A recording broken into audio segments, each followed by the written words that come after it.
Oh, two. Okay, so today is Thursday, January 29th. This is the second week of class, Media Design GDP 110.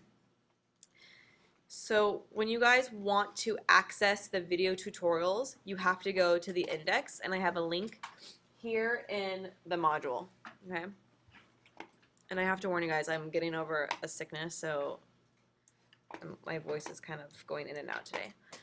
There's a new feature on the index. They can go straight to the lecture. If you go to the index. So if you go to the index, No, that's not it. Ooh, oh, I have to give you the new link. pardon? Then I have to put in the new link. Just gentleman.info will take you right there. Okay. Okay, so you can go directly to the lectures to go directly to those videos, or you can choose by class, GDP 110. So if you go directly to the lectures, you can see in order by date which lectures were recorded. And so there's more than one class that all of this information goes in here for, okay? So you can see GDP 215, 110. Does 111 do it? No, Okay. not anymore. Not anymore. There's a bunch of 111s on there, though. Yeah, so if any of you guys are in 111 and you want to find some resources, you can come in here and search. You can search by keyword for something. And so you could say if you wanted to, there's an assignment that we're going to do with Adobe. It used to be Cooler, but now what is it called now? Color Creative Cloud? It's called Color, Adobe Color. Okay. Anyway, if you wanted to search for that. And see where Select you all found that on. Select all semesters. Oh, select all semesters. I'll show you. Right here, underneath the eyeball. Oh, okay. Mm-hmm.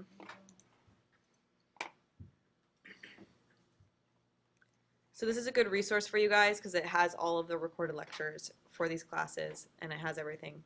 So maybe because Cooler is an odd spelling in the video. Probably if you typed in C-O-O-L-E-R, Then it would pop up, yeah. get it. Okay. Also for you new guys, we have free tutoring available to graphic design students.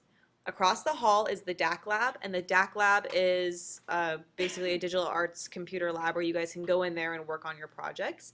It's not open 24 hours, so it is your responsibility to make sure you know what times the DAC lab's open if you want to utilize the computers and the different things available to you, including the tutors. So up here in our Moodle page, we have the names of the tutors and the days and times in which they're in there. So you can show up Tuesdays from 4 to 7, and Corey will be there to support you with whatever questions you have about the software. Not so much assignment and design help. They are more specific for software, but that's enough to get you guys forward, and you can make your own best judgments about the design stuff. Okay. Yes, John? Your best tutor is Google. Yes, Google. I recommend Google. You guys will be doing that a lot in this class. Okay? If you get stuck, you're going to be like, how do I use this tool? You look in Google, okay? All right. So before we get started, I want to let you guys know that I'm on the board of directors for a professional design organization in town called AIGA. It used to stand for the American Institute of Graphic Arts, but now it's just known as the Professional Association for Design. It's a national-wide organization, and we have a Santa Barbara chapter. So if you guys are ever interested in going to any sort of design events, for those of you who are considering graphic design as a career, any sort of visual communication, we have monthly events. Our next event coming up is a 3-day branding strategy workshop. It's probably not what most students would be looking for. It would be for someone who's about to launch a business or a brand. It could be for a designer who is working with clients to create strategies for brands. It's expensive, and it's a 3-day workshop that goes from Friday, Saturday, and Sunday. So if you're interested, you can go on to santabarbara.aiga.org and look at all the different things that we offer. The reason why I'm telling you guys about this is that AIGA really helped me when I was a student and I was interested in deciding whether or not I wanted to go down the career path for graphic design. And I felt that it was a good opportunity for me to network with other designers, ask questions, and be exposed to the variety of types of work that people do in the design field, and in the creative field, the general umbrella term, okay? But we also will have like another event in March, and I think it's going to be with a organization from LA, and they're called Type Ed, and it's going to be about learning how to pair different typefaces together. So what I like to do for you guys is I'll tell you guys about the events, and if it is an event that doesn't, mess with our schedules here in class, I encourage you guys to go, and then I will give you extra credit for going if you do like a little one-page paper on it, okay? And just kind of present it to the class and talk about what you took away from it. So I'll keep you guys informed on that. It's a really cool organization. There's like 69 chapters across the United States, and it's a fun way to be involved with graphic design on a wide scale. They provide you with free contracts, like if you were interested in learning how to write a contract for your first client, if you wanted to have any sort of questions about support for any sort of design business elements, stuff like that. It's a good resource. So check it out. Okay. So, any questions? Anybody? Feeling good? Everybody. Okay. Second week of class. Okay. So, last week I told you guys that I was going to make an exercise available to you so you guys could play around with Illustrator. How many of you guys did that? Played around? 2? Okay. Good. So I think for today, I'm going to start with a lecture online, and then we'll move into the big studio assignment, and then I'll talk about the 2 different exercises. Because I think what I'd like you guys to do today is to work on the exercises in class, because for some of you it's going to be your first time playing around in some of the software. And then once we're kind of there, then we can move into the big studio project. So the way this class works is we're going to do about 2 hours of lecture a night. We'll take a half an hour break and get some food, go to the bathroom, and come back. And then we'll have lab time where you guys get to work in class, and you get my help and you get John's help. Some of the rules in class are if you guys have drinks and stuff, I'm not very picky about it. Just make sure you have lids that, stay tight. No, like if you have like a coffee or something, put it on the floor. You can eat little snacks in here. Just don't bring like a big plate of lasagna and make a big mess, and always clean up after yourselves, okay? All right, so let's get started with a little bit about line. Open this up.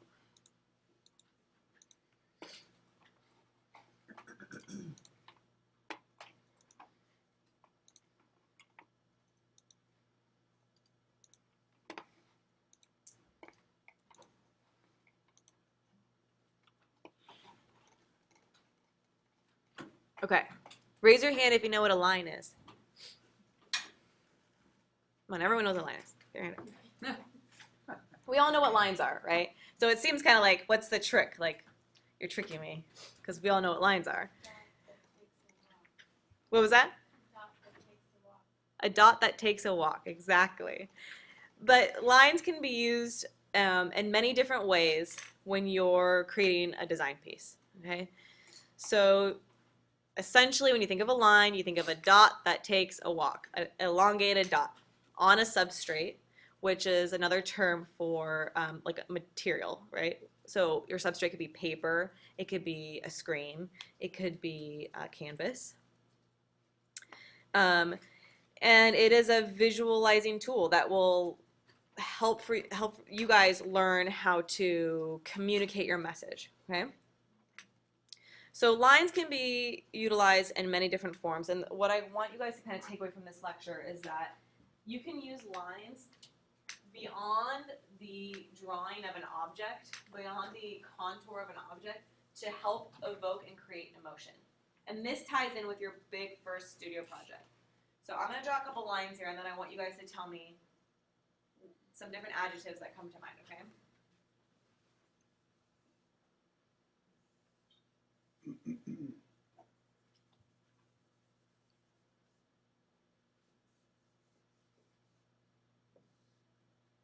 We'll start with this one. Can you guys all see it? Okay, shout out some adjectives when you see this line. Curvy. Curvy, Squiggly. squiggly, Wavy. wavy. Okay, so give me some more like emotional terms. All these pens suck. Unstable. Unstable, okay. Energy. Energy, okay. Maybe you can say like Movement. movement, flow, Tide. tide, exactly. Okay, and then imagine this is one big, super thick line. Give me some for this one. Bold. Bold, Stable. stable, Calm. calm, okay. What about heavy? It doesn't look very heavy because this pen sucks. Rigid. Rigid. Exactly. Probably not. All right. So now this one.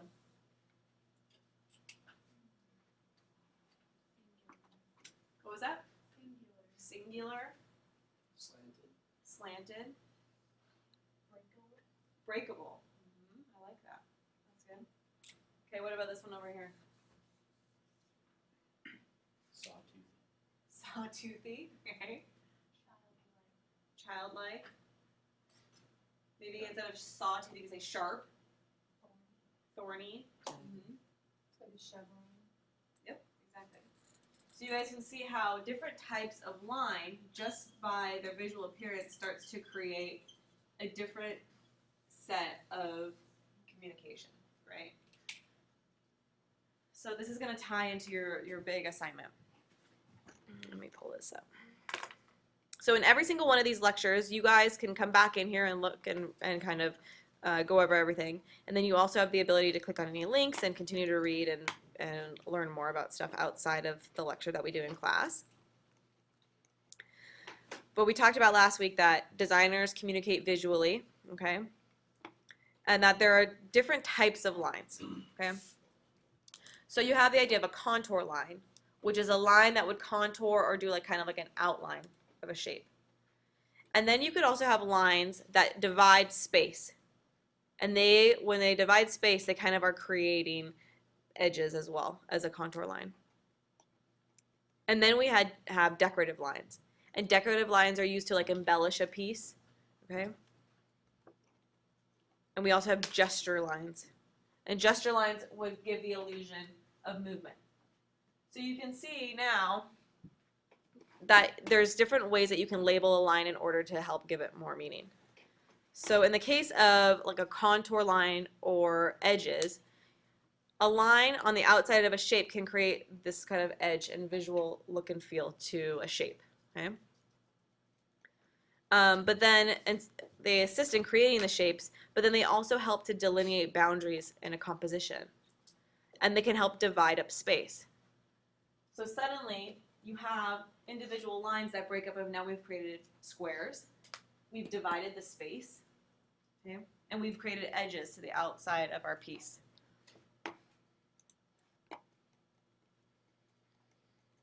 And so this kind of ties into the meaning of different types of lines, which we were just talking about. So thin lines are fragile. Someone said that tall vertical line was breakable, okay? They look like they could fall over easily, that they're more fragile. Maybe a thin line has a little bit more of an elegant quality to it. And then you have thick lines. A thick line looks like it's unbreakable, it's solid, it looks heavier, strength. What was that? Strong. Strong, exactly. And it provides like a visual weight, okay? So we know that this isn't really heavy, it's a big thick line. But there's something about this visual weight that makes it appear heavier and stronger versus something that's a skinny, teeny little line that looks like it can break. So visuals are, it's a certain kind of strength when you learn how to pair visuals in a way to communicate your message. Because if you want to convey the idea of something being fragile and breakable, you wouldn't want to use a thick line. Okay, so there's some intuitive qualities to how we understand visuals, but it really comes down to practicing and kind of remembering how you can use these tools to create your message. So horizontal lines, you know, calm, someone said about the big thick line. It looks like it has less motion or kinetic quality. Whereas a vertical line looks like it could fall over. A line that's already laying down flat doesn't look like it could go anywhere.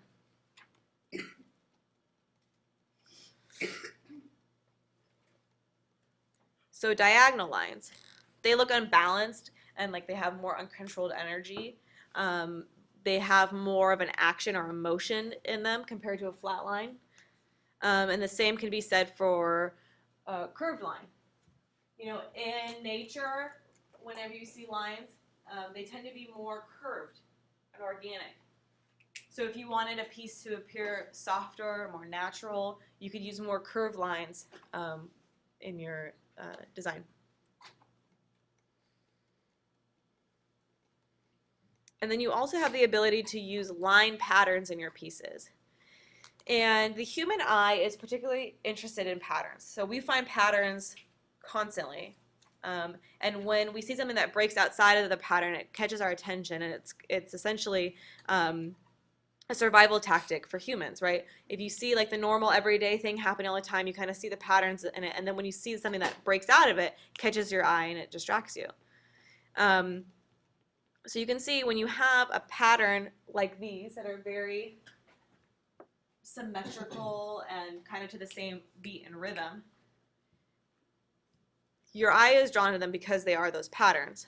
But if you wanted to break up that feeling and kind of convey more energy, if you did something where you are messing with the spacing of the lines or playing around with how bold or unbold lines are, you can see here how this repetitive line pattern has a different quality and energy than something like down here, right? So these are all things that you guys are going to utilize when you do your next assignment.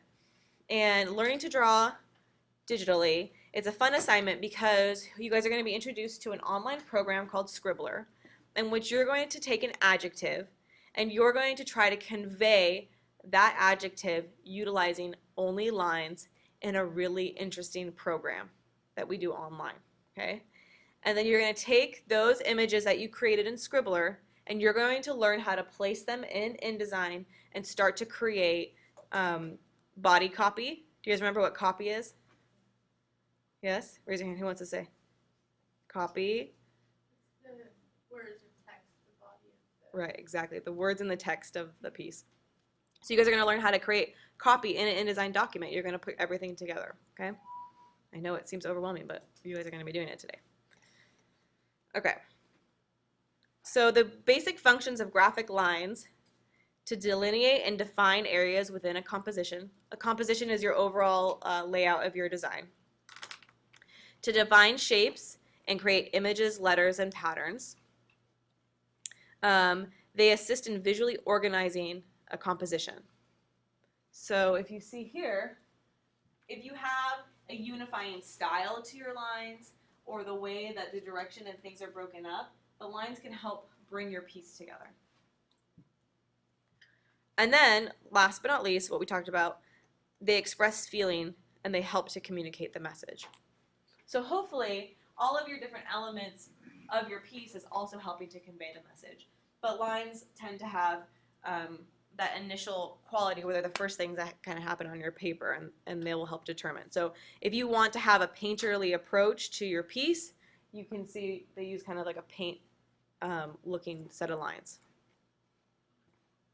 This is a fun way to convey a message only with lines. I don't know if you guys can really see it that well, but it's 2 gas pumps, and it's for a smart car. And you can see this gas pump in between this one line kind of conveys all the different miles that the smart car has to drive around before it even needs to go get gas again. So it's really quite a simple advertisement, but you can see how the line and the quality of the line creates the message. All right, here, I'm going to show you guys this video. Should I pause this? Can we show this video or no? On the video? Pause it. Yeah. Okay. So does anybody have any questions about line so far? It's a pretty simple concept in terms of that we experience line all the time, right? But then when you suddenly need to utilize line in a way to communicate your message, it becomes a little bit more tricky. You have to put a little bit more thought into it. The more you guys design, the more you will instinctually know what to do in terms of the types of lines you want to do. So let's move right into your big assignment and get you guys kind of going with that. Okay, so learning to draw digitally. Let me go back here so you guys can see. In week 2, you have your assignment. So if you click on that, okay, it will take you to this page. And just like all of our big studio assignments, what you'll want to do is click on this link. It doesn't really look like a link, but the title will be a link to a separate web page with instructions for the assignment. Okay. So for all of our assignments in this class, you guys will be working on several things every single time. One of them is sketches in your sketchbook, which we talked about last week. You will always be journaling and sketching your thumbnails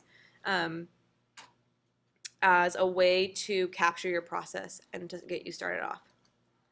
The reason why I like sketching is that I feel like there isn't a better, quicker way to help kind of fuss out your ideas than to just do it on paper with a pencil or a pen. Especially when you're beginning to design, a lot of times you are still trying to work on understanding composition and making sure that there's balance in your piece. So having a pen and paper and being ready to kind of like sketch things out is a great way it's a great habit to have, basically.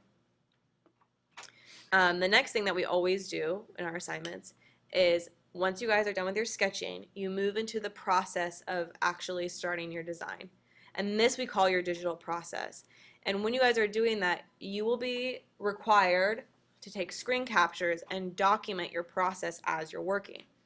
And the reason why we do this is that I can see that you've put in the energy to work through different levels of your assignment. But also it's a good way for you to be able to go back and look at your assignments and say, okay, I got stuck here. This design wasn't working when I did the 3rd version of this. I think I want to go back to version 2 and kind of work through that one instead, right? So when you do that, you're going to take screen captures of your work and you're going to save them to your computer because you're going to put it all together in one big document that you turn in with your final assignment.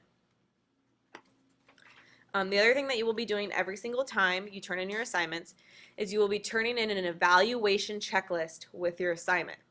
This has a rubric on it that makes you kind of go through and look at all of your work, okay, and kind of see how it pairs up to how I grade your actual assignments. Let me show you what that looks like.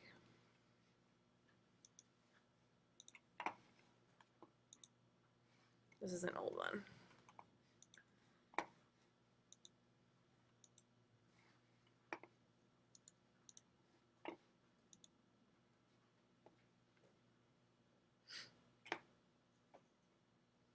So the way you'll work with these is that you will fill it out when you're done with your assignment, and you're going to look at all of the components that are assigned to you on the assignment page, and you're going to look at your work and you're going to compare. Okay? Did you take all the necessary steps to solve the problem? Did you execute the project to your best ability, utilizing the tools that you had? Did you solve the problem? Did you effectively select, create, and manipulate the elements for format, line, shape, okay? Not all of this is going to be relevant for every single piece that we do, but it's going to get you thinking about these elements that we're learning and how they apply. And this is the other piece. This is the rubric, okay? And you can see we have everything broken up into sections of the assignment. Brainstorming and sketches. It's always where we start, okay? I always want you guys to come to class with your sketchbook so you can start brainstorming your ideas and getting stuff on paper. That's step 1.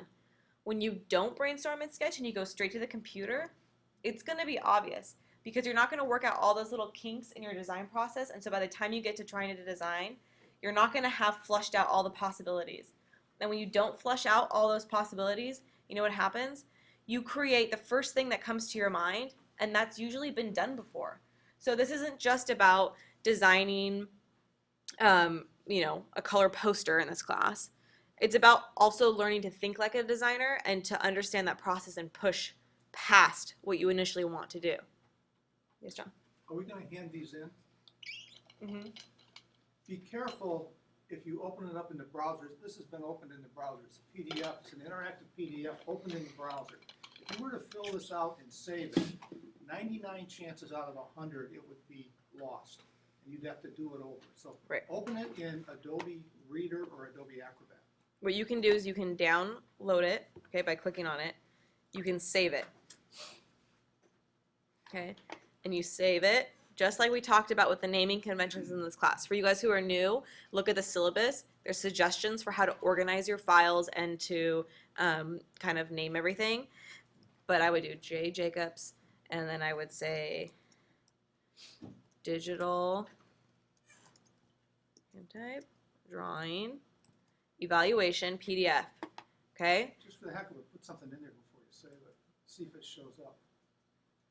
It'll probably not be there. It'll just be the blank document. Right. Shit.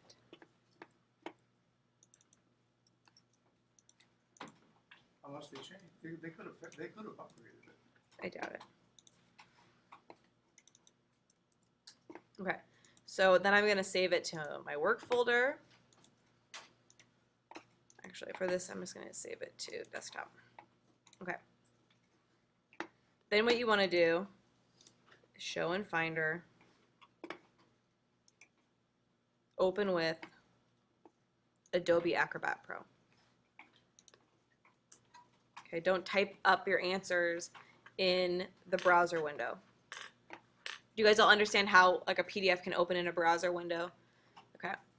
So then when you come through and then you make these selections, this will stay and you can save it. Versus if you do it in the browser window, you'll lose it all. And you Yeah, can see it's what gone. I typed in is gone. Yeah. Okay. So you guys need to correctly fill this out for every single assignment and turn it in with every single assignment. You will be attaching it to the end of your InDesign document with your full assignment, okay? If you do not turn your evaluation document in with your assignment, I push it back at you. And you have to do it, okay? It is required, yes. This is the kind of gotcha thing that could make you look like a fool in front of a client. You make a beautiful interactive document, you put it out, people start sending them in, and they're all blank. Right. And then they come and yell at you. Yes, it's true. Okay. So anyways, we talked about brainstorming. So you have the initial brainstorming where we have kind of discovery phase where you're trying to figure out your ideas. Maybe you go online, you look at imagery, you try to get inspired. Then you kind of do some illustrations and some rough sketching. And then once you're done with that and you kind of have your color studies, then you move on to the next, which is this digital development or this digital process stage where you guys start working in the computer, in the software, and you capture your work and your process with screenshots. Okay? And you want to save all your variations. So if you have a bunch of variations on an assignment and you hate them and you're like, oh, I never want to show anybody, I want to see them. Okay? So when I look at your final assignment, I can see how much effort you put in and all of the stages that you went through in order to get to the final piece that you really like. And a lot of times it's incredibly fun and interesting to compare the final that you like a lot to these different phases that you went through, and you can kind of see how you've grown even within one assignment. Or sometimes you capture a brief idea in one of those processes, and that's really the direction that you end up going. Okay. So then while you're kind of working on your process, then you will kind of finish up and you have your final presentation, your final piece. Okay. You always want it to be a clean, beautiful final presentation, and you will have that placed in your InDesign document as like a page all on its own. And you put everything together into one document with your sketches and your digital process and your final solution, and kind of peppered throughout that document, you're going to have your design narrative. And that's where you guys are going to prove to me that you understand the concepts that we talk about in class, such as line. So in this assignment, what you guys are going to be doing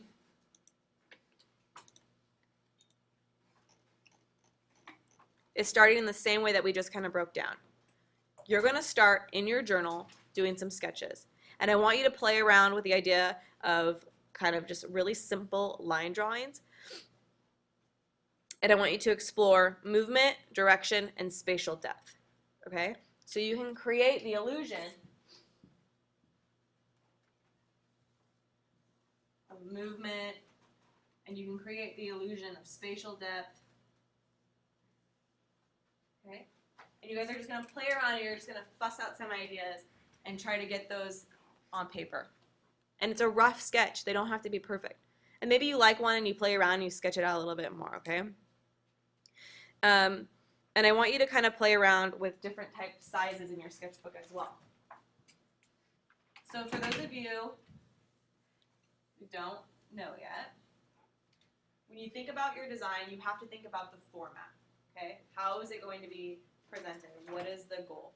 So if you play around with different types of format in your sketches, it kind of gives you some understanding of how different formats can kind of add to or take away from your piece. So if you wanted to do a long format, long kind of rectangle, and you wanted to play around with this idea of space, you could see how you're creating different types of feeling with your format. If you did a square versus kind of a portrait,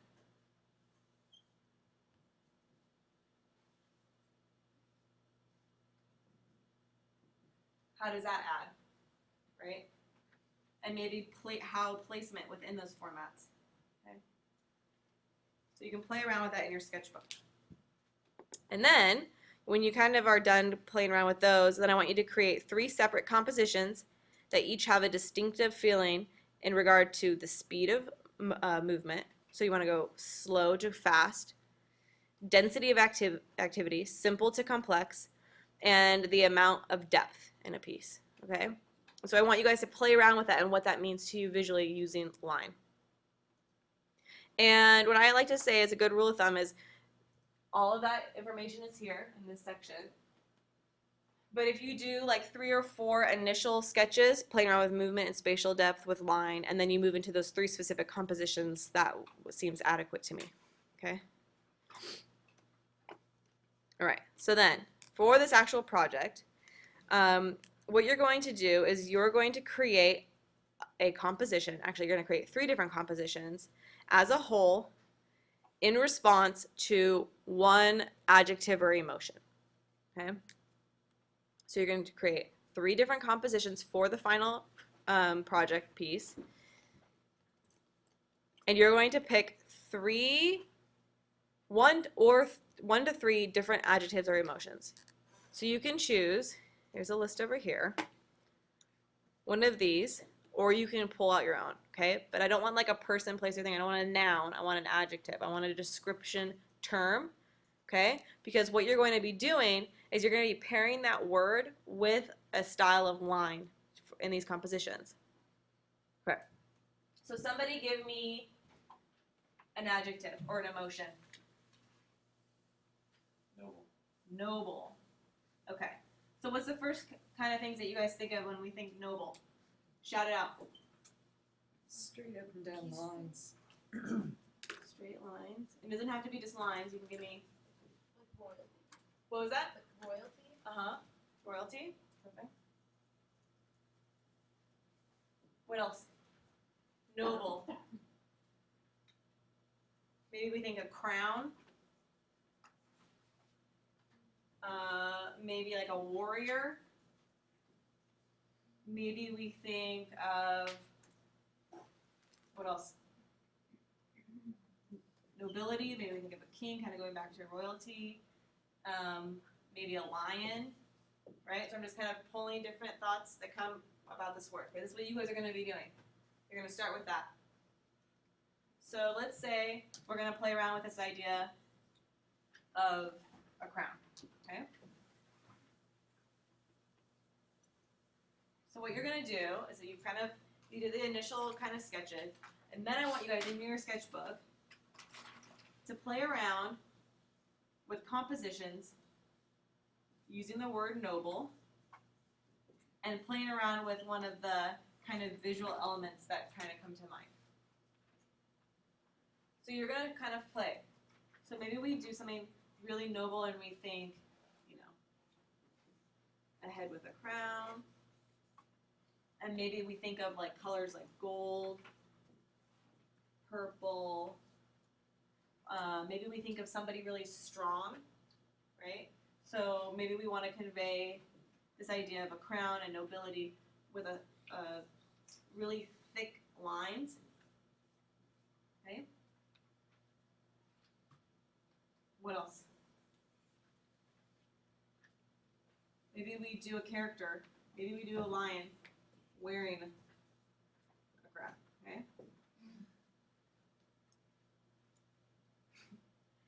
So you kind of are going to sketch out these ideas in your book. Then the next phase is to play around with sketching out these ideas with the term noble in them. So maybe we think, like I said, really strong, thick, heavy lines. You think of something maybe that's weighted at the bottom of your format, right? Because it has like a strength to it and nobility.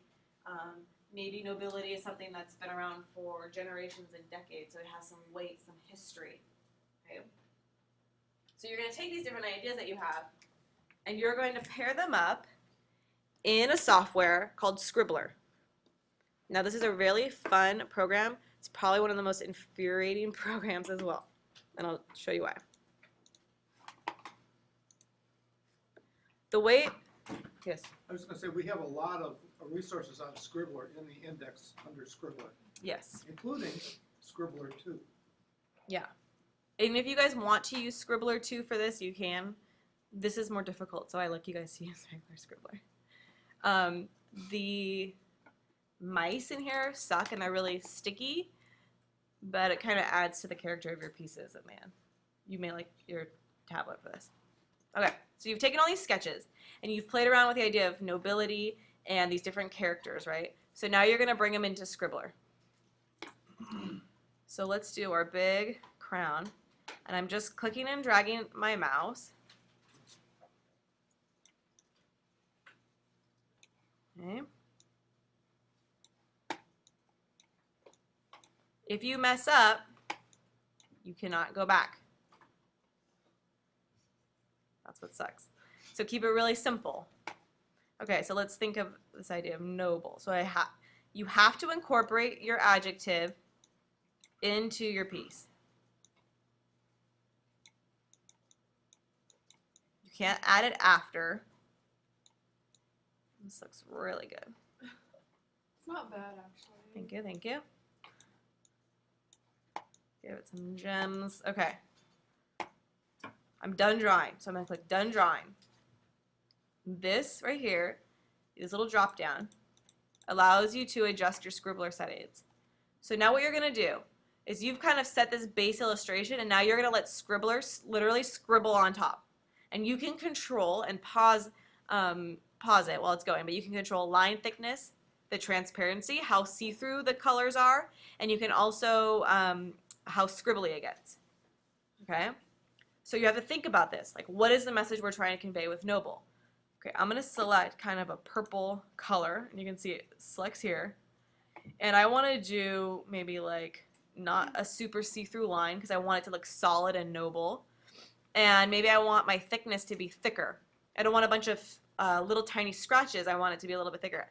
So then what you do is you say Start Scribbler. And it kind of scribbles over your piece.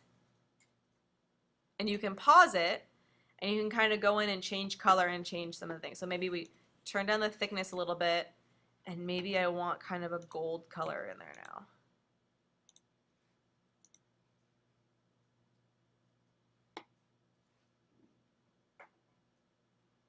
Okay, and you just kind of let it run until you're satisfied with it. But you can see how it's really tricky, right? So how you play around with the lines and the colors you use, the thickness, the weight of the line, and how scribbly it gets that will all lend itself to your final piece. So it's going to be difficult because you're going to have a specific idea of how you want these to turn out, but it's a little bit of an exercise in letting go and seeing what happens. So while you're working, you can't save this directly from this program, but what you can do is take a screen capture. And so while these things are running, you guys are going to be taking multiple screen captures so you can capture the process. So maybe right now I want to stop it, I pause it, and I want to take a screen capture. So I always forget the Mac screen capture command, but lucky for us, it's right here. So it's Shift Command 4. So I'm gonna do, That's a screenshot. yeah, so if you do Shift Command 4, you get a little crosshair, and you can actually click and drag, and I want you to click and drag the whole format of the scribbler, right? So it's a square. And when you release it, you hear it takes a picture, takes a screen capture, and what it does is it actually goes to your desktop and it saves it as a PNG file, okay? If at home you guys have your own screen capture software, you can use that instead of using the built-in Mac screen capture. Okay, so now I've taken a screen capture, but I want to keep going, right? So I'm going to go back to maybe a purple color, and I'm going to make it more scribbly, and I'm going to bring this down. I'm going to start it. So now we're going to add a little bit more depth by playing around with like a more scribbly line. Okay. Okay, I'm liking how that's going, so then I'm going to pause it, and I'm going to Shift Command 4, and I'm going to take another screen capture. So as you're working, I want to see your different processes, okay?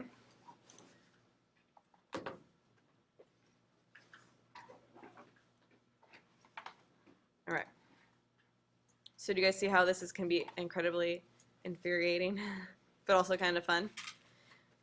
And then what you do is when you're all done and you have your final scribbler that you really like, you take a screen capture and you save it, okay? And then you clear your scribble and you start over. There we go, start over. So, you can play around and kind of test run it a few times before you actually get started, because you might find that you want to understand how it works, right? So this is as it being more scribbly, and it's a thinner line. So you can see how it can make some really cool, interesting stuff.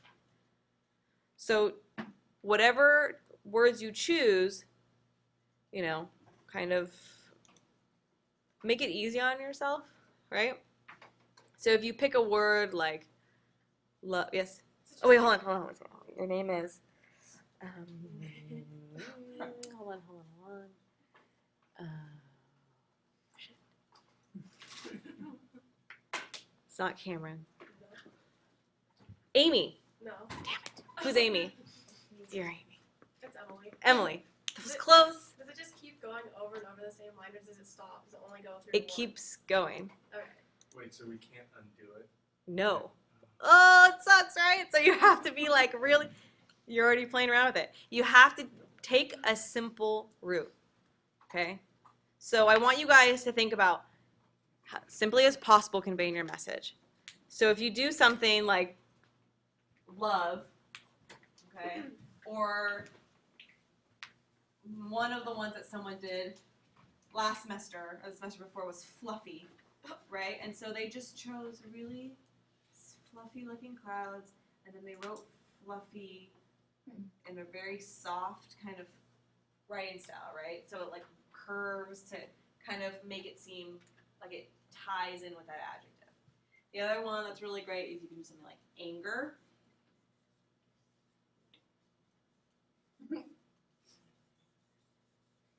Right? Talk simple here. Make it easy for yourself. Maybe you do something, let's see, like wet. And you do cursive. Or what else? Give me something else. Anybody? Silly. Silly. Silly, okay. So silly. And maybe you do swirls, right? So think about the emotions that kind of come out and how you can convey it. And you want your word to tie in with your piece, and you want how you kind of write it out to also add to your message. If I were to do really, really thick sans serif style, maybe that's not as silly as something like that, right? So play around with it. And this is where when you're sketching, you can work it all out because it's really hard to do in Scribbler, okay? So any questions about Scribbler so far? No? Okay, so let's go back to the assignment so you make sure you have all of the pieces in. Okay, so we have the initial sketches for this assignment to kind of get you warmed up, right? All of these different exercises that you do in your journal. Then when you get into the project, you're going to be doing some sketches specific towards what you want the look and feel to be for your Scribbler, okay? Then you take it and you plug it into Scribbler, and that's where you start to document your digital process. Okay, so remember, screen captures the whole time. So when you, I'm sorry, you had said that it's doing these screen captures, and then the last thing you said was, then you pick the one you want and you save it. Isn't it saving all this? Yes. Okay. So when you, what I mean is when you get to the final end, and you're like, this is the final iteration of this noble Scribbler, then you want to screen capture it and make sure that you're saving it.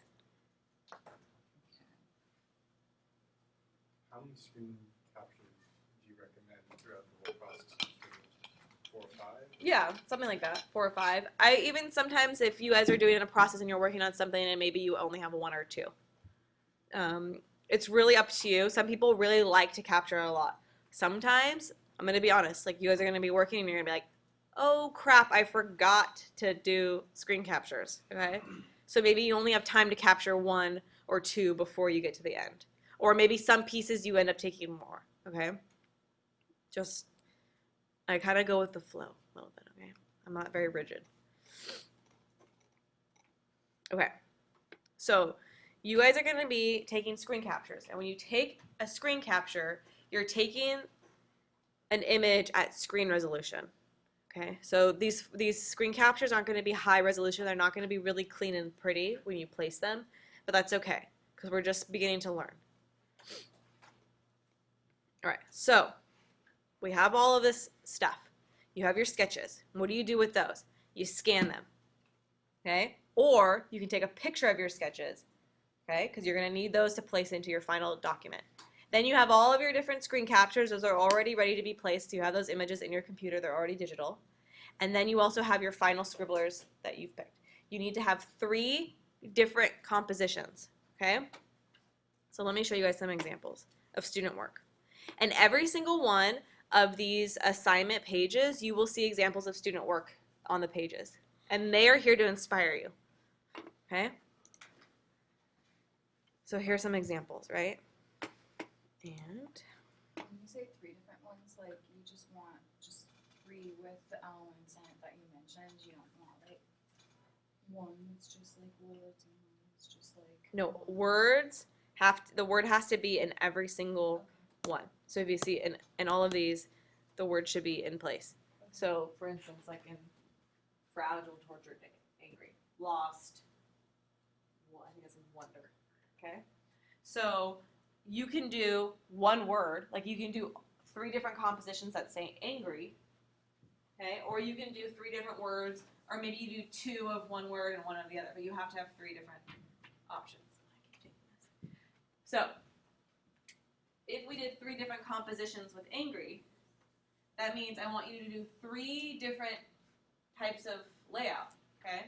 So maybe we do the anger like this, with the teeth, and then maybe we do one with a face that's really angry. You know, and the anger's like in his head, right? And maybe we just write, and we're using a lot of interesting kind of lines to convey that. And maybe this is in red, and this is in red and black, and this is in a dark, dark blue or something, right? You want to also pick colors that are going to add. Darker colors, like black, are going to be heavier right? They're gonna have a certain connotation. If you want to do something like fragile here, you see they picked like a really light, kind of muted green. You guys see that okay? It's kind of hard to see, but if you look on the assignment page. Or then like whimsical up here, it looks like a mermaid, but that has so many different kinds of colors in it. Because when you think of whimsical, you can think of that has a bunch of different colors, okay? So now here's the part where we're going to play around in InDesign, okay? Does everybody have InDesign open? I think we should just do this together to kind of get you started.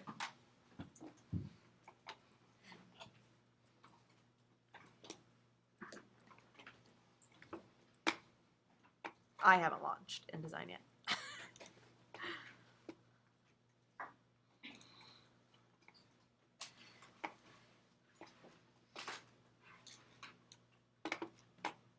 So Caesar, right? You were able to it was able to launch? Okay.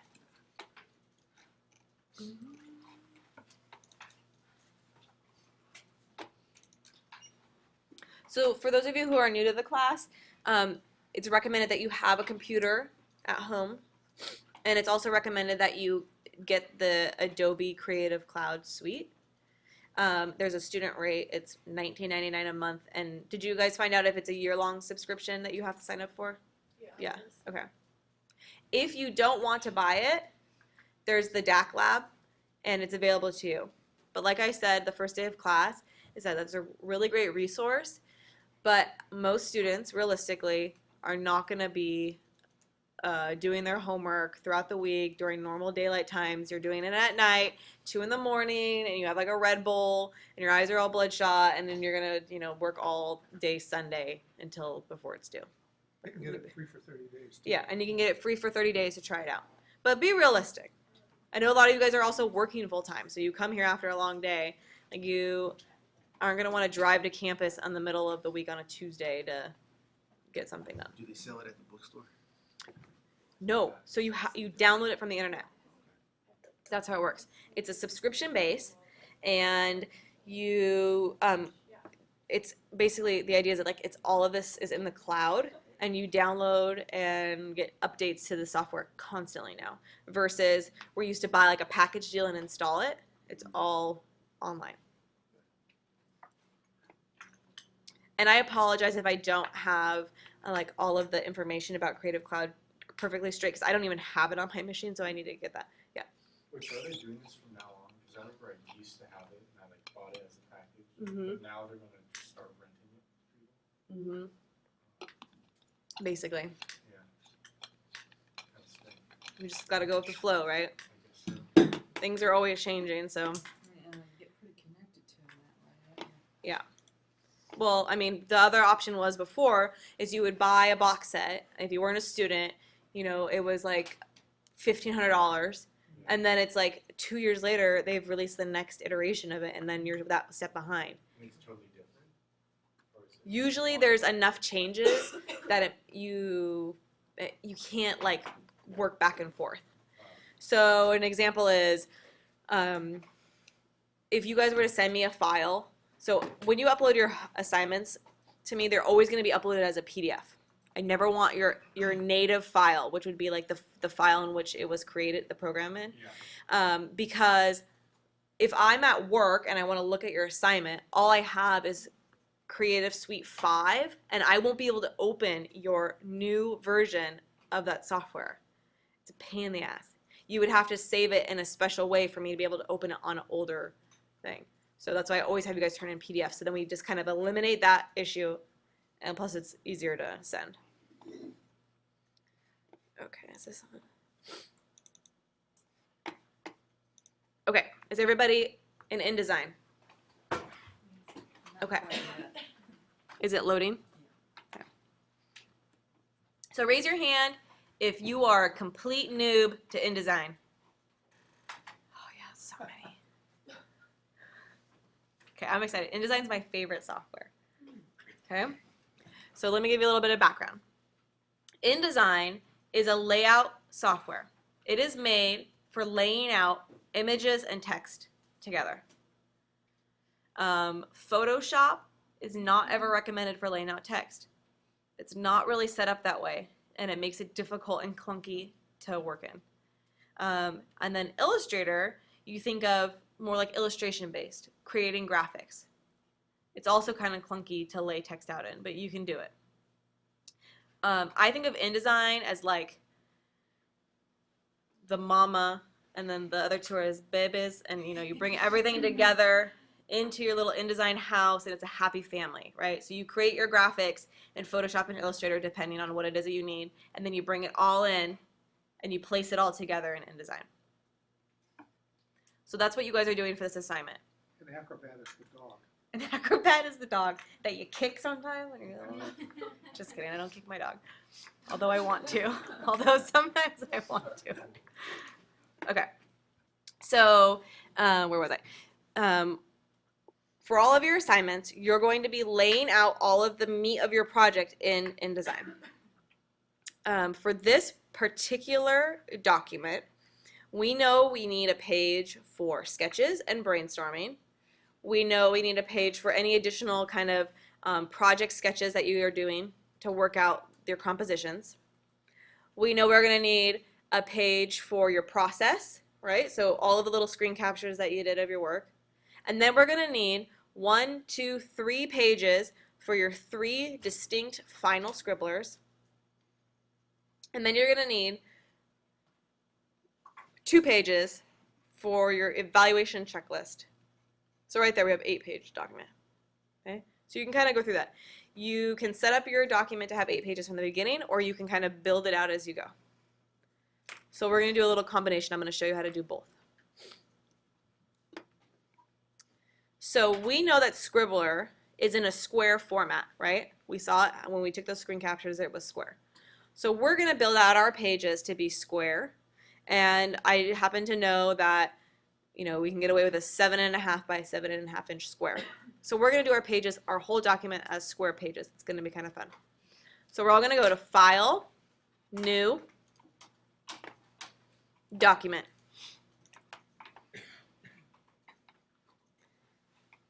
Okay. This dialog box is going to be where we are going to plug in the information to make our document. Hold on. We're going to actually cancel. Everybody cancel. Cancel, cancel, cancel, cancel. We need to set our preferences because right now the units of increment that is set for this is picas. How many of you can measure anything in picas? No, I don't think so. Oh, you can? Are you joking? Oh, you're joking. Okay, so a pica is a unit of measurement that's used in newspapers, and it has to do with like columns per inch and shenanigans. No one uses picas. I mean, I actually take that back. Some people use picas. I don't ever use picas, and I like to just think that everything I do is the way to do it quickly. So we're going to go to InDesign, Preferences, and scroll down to Units and Increments. When you guys get your software at home, this is what you'll want to do when you first open it. Unit? Units and increments. Yes, Sean? If you do it after you create a document, it'll go away and it'll Yes. revert to those awful picas. Exactly. So if you start now, then every time we move forward, we won't have to deal with picas. So horizontal, we want inches. Vertical, we want inches.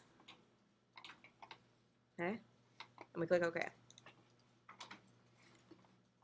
So then we go back to File, New Document. So like I said before, InDesign is a layout software. So people tend to use it for magazine layout, brochures, things like flyers, okay? That's what I mean when I say layout. So one of the ways that is really fun is that you can actually design for facing pages. When pages face each other, it's like a book, okay?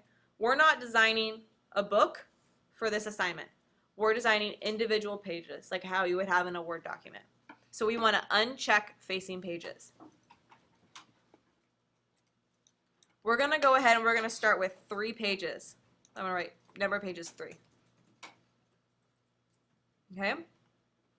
Then you can see you have options for page size, and you can choose kind of standard issue page paper sizes. In this case, we're creating a custom size of 7.5 inches by 7.5 inches. So go ahead and type that in to the height and width.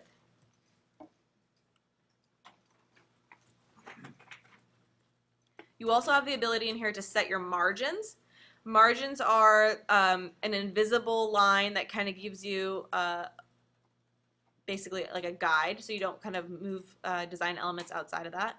So I'm going to go ahead and click on the top arrow, and I'm going to make it go down to, let's see, 1/4 inch, 0.25 inches. You can see that there's this little chain here in between all four, and when that's clicked to be a link in a chain, whatever you do to one of those, you'll do to the other. Okay? If you unclick it, then whatever you do to one will not go into the other boxes. Okay, there's a drop-down menu here that says bleed and slug. I want you guys to click on that arrow. Okay, remember bleed? Lydia, remember? Okay, so a bleed is not blood. A bleed is when a graphic bleeds off the edge of a paper, right? So here's an example. See how this 2015 bleeds off the edge? So you have to build that into your document if you wanted to set that up. We're not going to do any bleeding for this assignment, okay? So we're going to leave it at 0. Okay, we're going to click OK. What was that? What's slug? A slug is like an area where you can put other information about the piece to like your printer or stuff. We're never going to get into that in this class. I don't want to overload your pretty little heads. Okay. Oh, God. This recording thing is so annoying.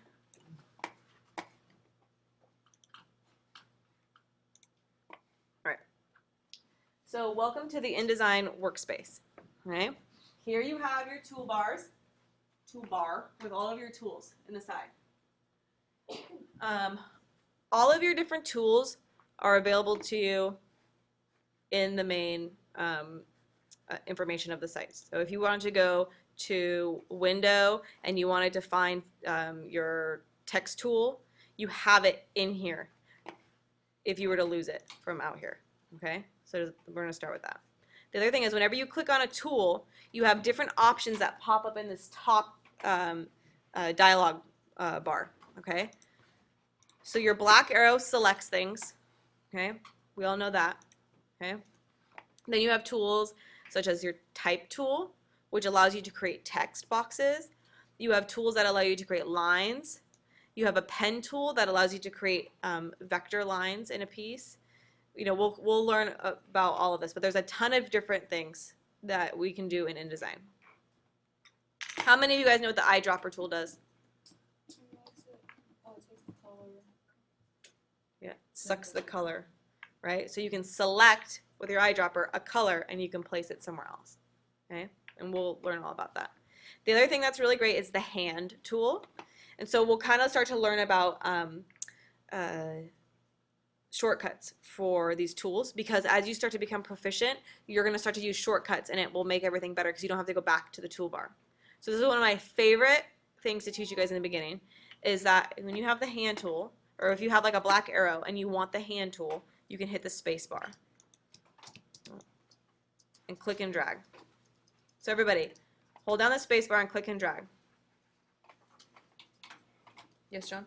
Can we stop and restart at some point in the next couple of minutes? Yes?